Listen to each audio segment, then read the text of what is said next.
So I've never managed to make this really work, but feel free to comment some questions below, and if we get enough questions, I reckon I can make a whole video dedicated to answering every single question, and I think that'll be a good way to get more content out while I'm injured. But yeah, more fun stuff coming soon. We got friends traveling over, and I'm gonna reunite with Jake Barclough, who runs 250Ks a week training for marathons, but now he's gonna bump it up to like 300Ks a week, I think, so that'll be pretty cool, and we have more content coming with it, so just wanted to say that before we start the video. Hey guys, welcome back to another video. I know a lot of people killed the Sydney Marathon this morning, and yeah, just wanted to congratulate everyone for their epic results. And obviously, if you didn't have an ideal race, don't worry, there's plenty more to come. It's just one of many races that you're going to do. Running's a long-term sport, as I always say. The cumulative effect of just running a lot for multiple years is going to get you such a long way. So yeah, definitely don't stress too much about that. I thought today we'd talk about 4 of my key tips in terms of recovering from the marathon. I'm at Yoyogi Park in Japan with a matcha green tea latte, and I'm just going to be enjoying this while giving you some of my best recovery tips. I'm not the best person in terms of recovery.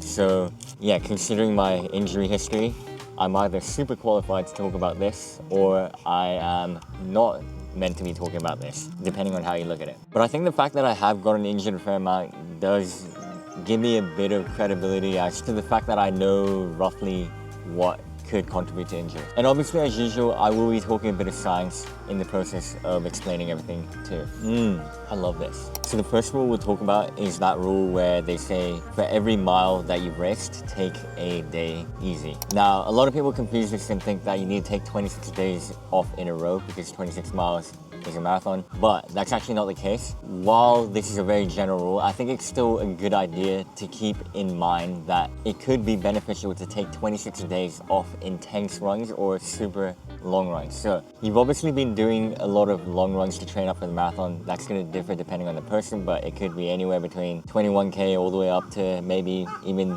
39K. Some people go over distance. If I'm training for a marathon, I would go over distance as well for a couple long runs. But the point is, we're not going to be running that sort of distance anytime within 26 days of the race. It doesn't have to be 26 days exact. It could be 30, it could be 20, but that's kind of a good guideline to start off with. Again, intensity-wise as well, you shouldn't be hitting the track and doing workouts. You shouldn't be going to your local hill and sprinting up the hill within that sort of time frame. Now, if you want a bit of my anecdotal experience, I did the 100K run in Japan early this year, where I ran from Tokyo to Hakone. And then because I wasn't that sore, there wasn't any downhill in it. It was like a net uphill, and I only get sore if I hammer the downhills, which I didn't do. Basically, because my muscles weren't sore, I was like, screw it, I'm gonna carry on training. And yeah, I think I got carried away, because the day after I did a hike, which is fine, that's a great active recovery, which we'll talk more about later. I think 2 days later, I did my first run back, and from then I just started running every single day without any rest. One of them was like a 28K long run a few days after a 100K run. And then I also did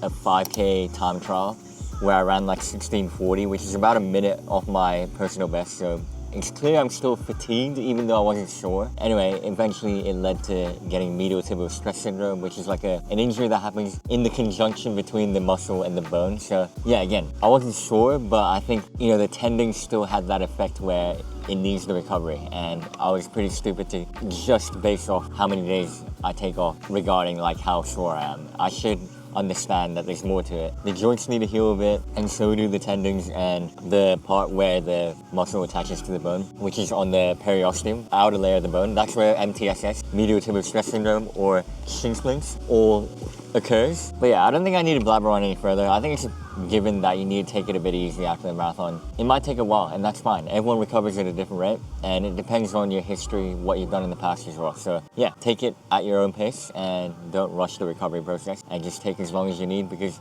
you're not going to lose any fitness after a marathon for a good few weeks. You've done one crazy run, and that's going to be such a good stimulus for your body in terms of the fact that if you recover from that stimulus, you are going to reap the benefits of running a marathon. You're going to supercompensate and become a better runner, so definitely recover properly before moving back.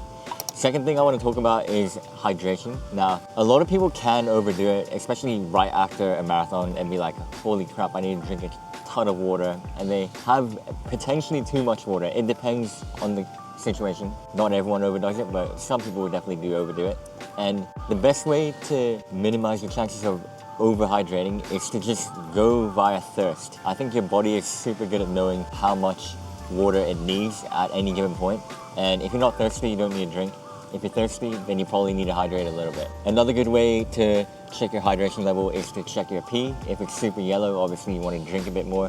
But in general, hydration is better when you do it like bit by bit throughout the day and not have like one part of the day where you chug a ton of liquid and then go for a few hours without. So yeah, keep that in mind. It's good to sip. If you're feeling thirsty, you might need a bit more than a sip. And now we're gonna move on to the hunger aspect, and this is gonna go against what I said about thirst, because hunger is a bit more of an interesting thing. There's like hormones and physiological things that make this hunger aspect a bit more niche. There's a hormone called ghrelin, and that's the hunger hormone. So the body releases a bit of ghrelin when it's trying to tell your body that it needs more food. So it's gonna make you feel hungry and therefore you'll eat. When you do prolonged exercise, you actually inhibit the release of ghrelin a bit more. Not completely, but it's definitely like slightly compromised, or like it's lower, and therefore you don't feel as hungry when you do like prolonged exercise. It's actually different when you do high intensity exercise for a short amount of time. That actually makes you hungry. You don't need to necessarily battle through it, but you need to keep in mind that there is that